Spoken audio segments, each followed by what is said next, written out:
दिल में है दिल और महफिल में मुस्कुराना पड़ता है। आइए फिर से हम सुर सिंगार और तहे दिल से हार्दिक अभिनंदन हार्दिक स्वागत करती है। आवा गाँव घर में हम छत्तीसगढ़ के जब नवा मेहमान आते गाँव में सच्ची सुख सोहर होते।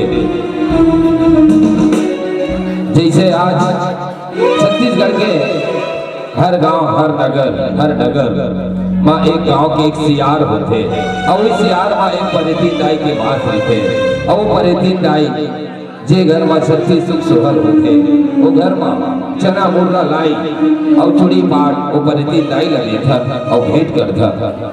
हे परेतीन दाई हमार लोग लेकर हंसावत रही बे और सुख शांति दे ले गई के और माता परेतीन दाई अपन भक्त सुख शांति देते। अब परेतीन दाई के गीत लेके आवत है भाई देवेंद्र जी के स्वर में बहुत सुंदर लोग लेकर लगता है झन रोआवे वो ये परेतीन दाई वो इनके। अब बहुत सुंदर एक गीत साजन करती हुई बन जाते हमारे बिल्की साहब महानंद और संचालक परेतीन दाई को नाम की जी घर में सुख सोहर होते छत्तीसगढ़ की गाँव में दया मया पर सामी दाई झन आवे कर लोग लेकर हंसावत रही दूर अक्षरा की छाव में दूर अक्षरा की छाव में दूर अक्षरा की छाव में। सच्चे दिल से दोनों हाथ बंद कर ले और जयकारा लगा बोलो परेतीन दाई की जय।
मोरे आवे अपन